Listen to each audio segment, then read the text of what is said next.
Ah, can you feel it, folks? Can you feel it? Can you smell it? You hear the music in the background, right? You know what I'm saying? You see the cherry blossoms, the palm trees, all that good stuff. You got the barbecue smoke, the house parties, the supermodels coming outside half naked, and another thing that spring is also known for, the NFL draft. Yes, folks, it's the WC. This is World Championship Breaking News Special Edition. This is the top 10 picks of the NFL Draft. Simply put, in this video, I'm going to be breaking down the top 10 picks in the NFL Draft. I'm going to be giving them all a grade, all right? So I'm going to give you guys perspective on, these guys' future prospects in the NFL. The first 10 picks. Now, I could do the entire round, but, that'd be like a 3-hour video. So expect for this video to be about maybe 20 minutes, maybe less than that. I want to give you guys an indication of, did the teams in the top 10 fulfill needs that they needed to fill? The picks, their prospects, is it a good pick? How they fit in immediately? All that good stuff. So with all that said, the Los Angeles Rams are on the clock with the first pick. All right. And in the 2016 draft, the first overall pick by the LA Rams was Jared Goff, QB, California. Now I like Jared Goff. I like the guy's game. He definitely has the NFL body. He's going to have to develop a little bit, but the guy has shown poise. I've watched a couple of California games during the year. Hometown boy, right? Just down the road. He won't really have to move across country to play. You know what I'm saying? Went to the University of California, so he's going to be playing in LA. Now, I get this whole situation with the Rams, okay? They needed to make a splash. They traded up for the first overall pick, mortgaged their future a little bit to get this guy. I hear a couple of people comparing him to Aaron Rodgers. Maybe it's the Cal thing. I don't necessarily see that yet. I like the guy's footwork for a big guy. Does he have an explosive arm? Not exactly, but he can make just about every throw. You know what I'm saying? I think that this is a really good pick for him. I mean, for LA, I think that this is a pick and this is something that I really want to pound home about this draft. All right, this is a developmental draft from the way I look at it. There's no really guy out the box right now that you could say you put him in 10 wins, playoff berth. Now Golf, I like him. The guy's got a good arm. He's got good athleticism. He's a good decision maker. I just want to see him develop in the NFL. I want to see how he develops. But the Rams thought it was worth mortgaging a lot of their future to go up and get this guy. We're going to see where it goes. I give this draft grade a A-minus because I think that there's a little bit out there to be seen. I'm just saying, there's a little bit out there to be seen about Jared Goff. Now, the Philadelphia Eagles decided that they wanted to trade up in the draft too. So with the second overall pick, the Philadelphia Eagles selected Carson Wentz, quarterback, North Dakota State. Now, hold up. What did I just say? North Dakota State. Yeah, it's real rare that, guys from, these universities actually get picked high in the draft. But it happens. All right. Happens. The guy has an NFL body. He can make every single throw on the field. If I'm the St. Louis Rams, I like Jared Goff, but Wentz looks like he's more ready made to kind of step into the situation. Both of these quarterbacks have high upside. I kind of want to see how Wentz, deals with, complex defenses in the NFL. Same thing with Goff. But for Philly, was it worth, kind of mortgaging their future, just like, St. Louis did with the first overall pick to get Wentz? I don't necessarily know that. I'm not the biggest fan of Sam Bradford, all right, but I'm not mad at Sam Bradford for feeling the way that he felt, all right, former first overall pick. I'm not mad at Philadelphia for jumping up to get this guy because, like I said, you know, Sam Bradford is a China doll. But this is not about Sam Bradford. All right, it's about Carson Wentz. Now I like this guy. He has an NFL body. He's very mobile. He can make just about every throw on the field. I think that he has a little bit more upside than Goff does. I mean, that's just me. So, I like this. I like this pick. I'll give this an A minus too. I think that this is one of those things where both of these teams needed a quarterback. So it wasn't one of those things where, hey, they go up and they get a guy that nobody's really sure about. We'll see. I think that like I said, I think that this is a wait and see thing with Carson Wentz. But I like his upside. I like his upside a little bit more than I do Goff's. So I'll give him a straight up A. All right, I'll give this pick an A. Now, next on the clock is the San Diego Chargers. San Diego Superchargers. Now, the Chargers could use a lot of things, but with the third overall pick, the Chargers selected Joey Bosa, defensive end, Ohio State. Now I like Jerry Bosa, all right, and the Chargers need everything, all right. I think I need to pound that point home. These guys needed everything, all right, but what they needed the most was an offensive tackle. They didn't go there here. If you're going off of pure talent, Jerry Bosa is not going to be. He was definitely going to be a top 10 pick. All right. When I think of Jerry Bosa and I look at his game, he kind of reminded me of Watt a little bit. His motor is pretty good.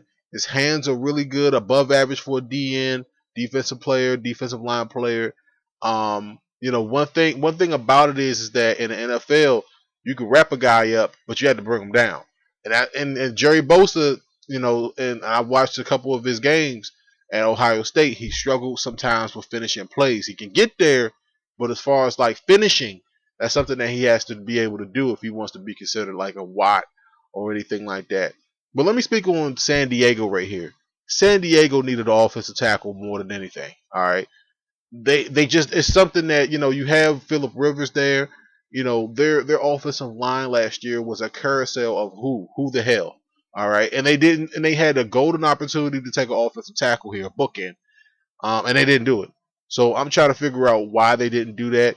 I'm not hating on the pick of Jerry Bosa, very good player. Their defense was bad too. I mean, San Diego was struggling all year, man. They couldn't stop anybody, couldn't run the ball, couldn't protect Phillip Rivers at times.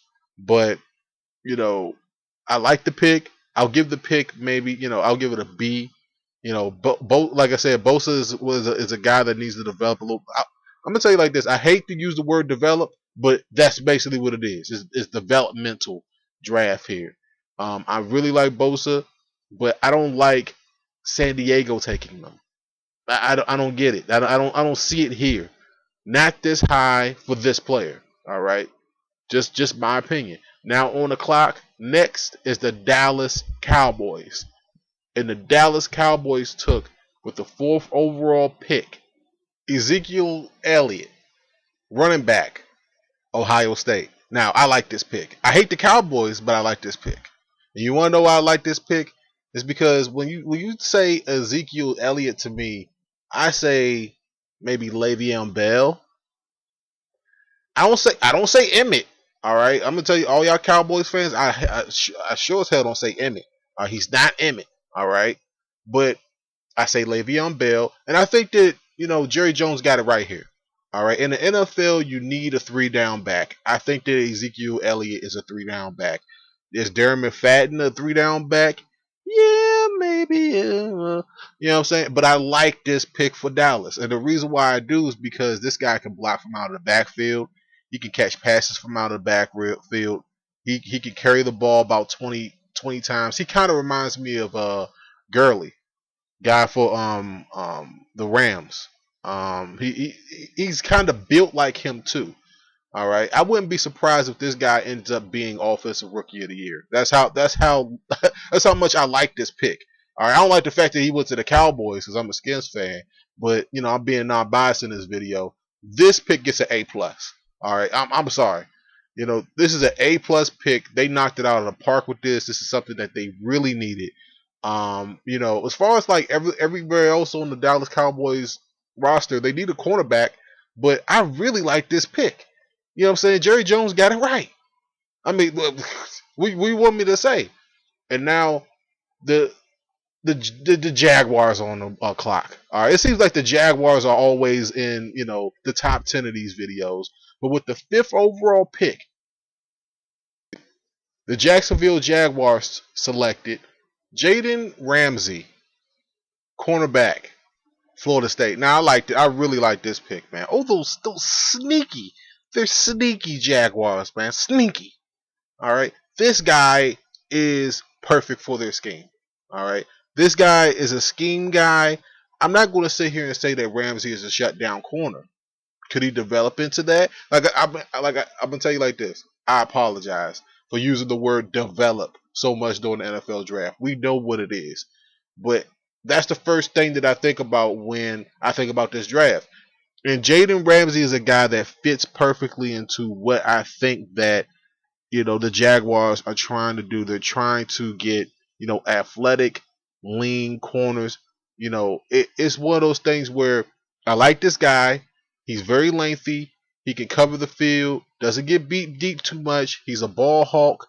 I really like this pick. Like I said, the Jaguars are sneaky at number 5. I didn't know where they were going to go. They could have went just about anywhere except for quarterback because Blake Bortles. I think that the sky's the limit as long as they're able to to protect that guy there in Jacksonville. But I like this guy. This guy, he's very gritty, very head smart. You know what I'm saying? The guy just knows how to cover the field, man. I mean, I think this is a really it's a under the radar pick because they could have went a couple of different places here. All right, but it's an under the radar pick. Sneaky. The Jaguars are very sneaky. All right, with this fifth overall pick, I'll give this pick a straight up A. I like it. All right, and with the sixth overall pick, the Baltimore Ravens are on the clock. All right, and with the sixth overall pick, the Ravens selected Ronnie Staley, offensive tackle, Notre Dame. Now I'm gonna tell you like this. Now Tunsil was there for Baltimore to take. I don't know why they didn't take him. I don't know why they didn't take him. But I trust Ozzie Smith.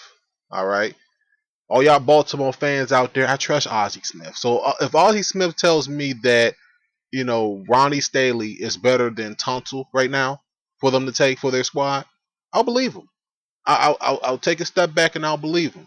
Now, here's my problem with Staley. All right, is that the guy has the physical attributes, but sometimes it's like, is his head there? Is his mind there? Can he just completely dominate a guy like J.J. Watt? Can he keep Watt, out of the picture for at least 10, 15 plays for that offense to go down the field?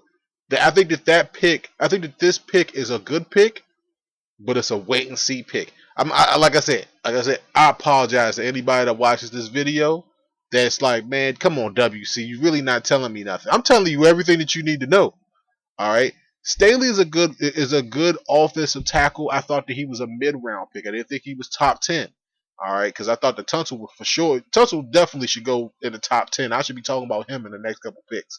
All right, but Staley is one of those guys where he can pass block very well.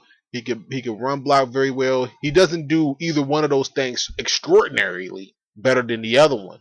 All right, so he's more so of a balanced O tackle. It's a good pick. Can he develop it to something like a all pro offensive tackle? We'll see. We'll see. I like this pick. I don't love it, but I like it. So I'll give it a B because it's one of those things where Tunsil's right there. I don't know why they didn't take him. I think he's a better player here. That's just my opinion. It is what it is. San Francisco was on the clock at number 7. All right, so with the 7th overall pick, the San Francisco 49ers selected DeForest Buckner, defensive end tackle from Oregon. Now, I got mixed feelings about this pick for the 49ers. Like, I understand what they're trying to do. They're trying to have some type of force down low. I think that Buckner is a very good player, Pac-10 Defensive Player of the Year, all that good stuff, all that good jazz. Buckner's got a few things that he has to work on for sure, but he has a good ceiling on him. You know what I'm saying? One thing that I worry about with Buckner is his motor. Will he be able to get to the quarterback at the crucial times and all that good stuff? I think that Buckner has a good ceiling on him. Um, High motor, very strong guy. Um, Stop a bunch of guys behind the line of scrimmage. You know, one thing about Buckner that I worry about, all right, is his versatility. Will he be able to play in a 3-4 or the 4-3? Like that's something that I'm asking myself as as I'm thinking about all the stuff that I know about Buckner. All I know is that he played in Oregon, and the guy does have a good motor on him, but is it good enough for the NFL for him to be like a prominent force down low? You know what I'm saying? It's something that in the trenches this guy has to possess that in order to be elite. Was he worth the top 10 pick? I don't think so. All right, I give this pick a C. All right, I'm not saying that Buckner can't necessarily evolve into an elite pass rusher in the league, but there was just way there was just too many big runs that happened for other teams against Oregon this year, and he was directly involved in it. I'm gonna tell you like this: you're like 100 out of 100 times you're not going to be able to blow through the line. I understand that. But when this guy got beat, he got beat. So we're going to definitely see how this develops for the 49ers. He might be a very good scheme guy. You know what I'm saying? I'm cheering the guy on, but I don't necessarily like this pick for the 49ers. They could have went so many different places here. All right. Now, the next pick was supposed to be made by the Browns. And then the Browns decided that they wanted to trade out of this pick for whatever reason. All right. And now the Tennessee Titans are on the clock at number 8. And they selected with the 8th overall pick, Jack Conklin, offensive tackle, Michigan State. Now, I like this pick on many different levels because of the fact that Tennessee needed to kind of protect, forget kinda, they needed to protect Mariota. Mariota didn't even finish the season last year, as far as I'm concerned. So they needed to go out and get this guy. They traded back into the top 10. All right, with the Browns. I don't know if the Browns are trying to, go for some type of NFL record with the most picks in the NFL draft. I don't know what the hell. I don't know what these people doing. All right, but this guy right here is somebody that Cleveland could have used, and they passed up on him. All right, a versatile offensive tackle. This guy, I think, like I said, I like this guy a little bit more than I like Staley, but I don't like him more than I like Tunsil. I don't know why the guy's dropping in this draft. He's probably going to drop out of the top 10. There's 2 more picks left. The video's almost over. But I like this guy, man. Very versatile, has good feet for a big man, very strong, very smart player, knows how to execute blocks.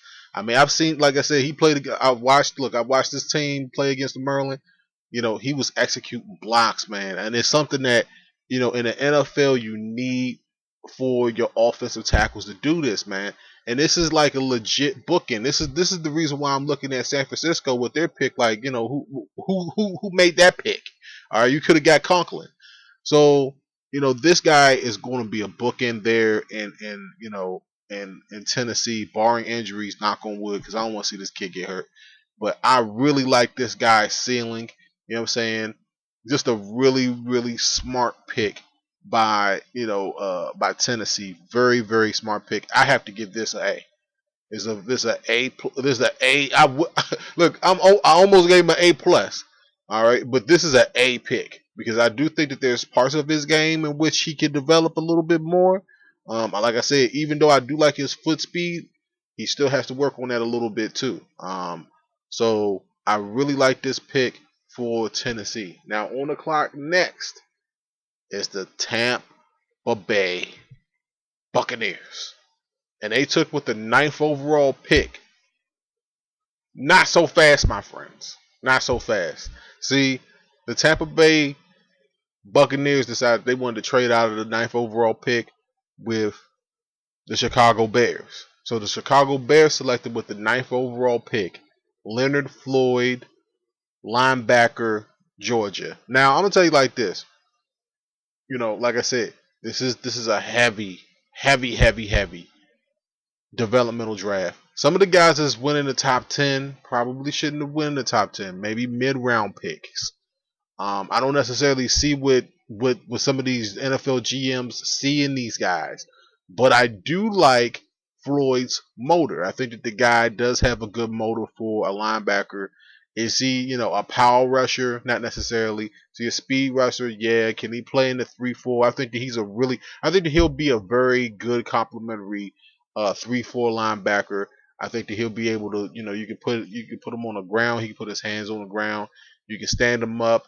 I think he's versatile in that, sense of it.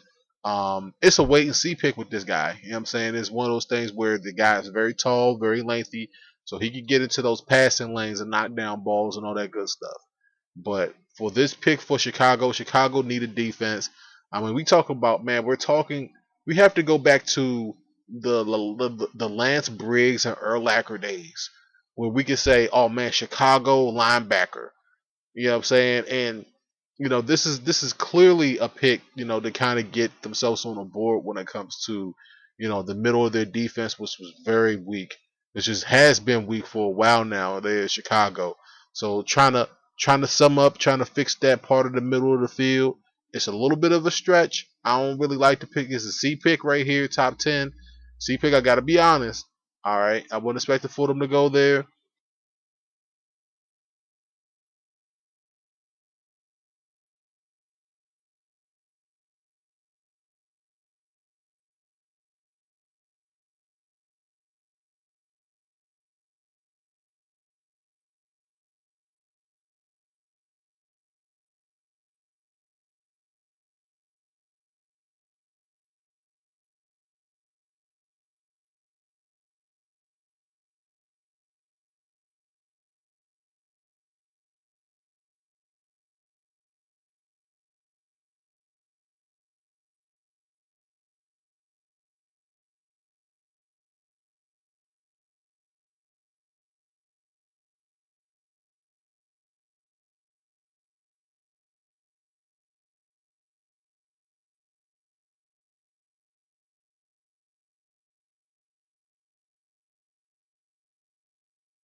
All right, folks, man, that's wrapping it up, man. 2016 top 10 picks, first round. This has been a long video. I've been doing a lot of talking. Let me know how you guys feel about the picks.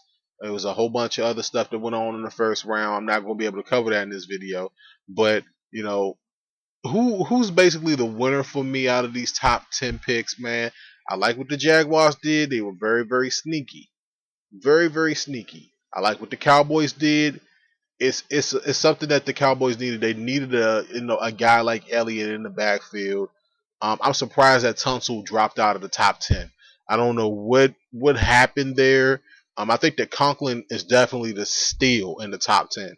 I think that guy is a legit bookend. He could have went first overall from where I'm standing. The Rams could have used him. You know what I'm saying? Philly could have used him. Um, and then everywhere else, the biggest surprise for me is maybe Sosa, and I mean, not Sosa, but Bosa. I don't know. I see Bosa and then Sosa. It's the same. I don't know. Don't hold me to that. Don't get mad at me for that. But Bosa going to San Diego was a surprise for me, and the reason why it was is because like I said, San Diego could have took Toast they could have took him there. So, overall, there's nobody that just completely knocked it out of the park in the top 10. There's a lot more to the draft to come. Let me know how you guys feel about the top 10. Who do you think should have won in the top 10 of the NFL draft? Let me know down below, man. It's the WC, man. I dropped 25 minutes of knowledge on y'all heads, man. I should go ahead and drop a like if you listen to the whole video. I hear the music in the background. I love doing it. Let me know how you guys feel. And until next time, folks, peace out.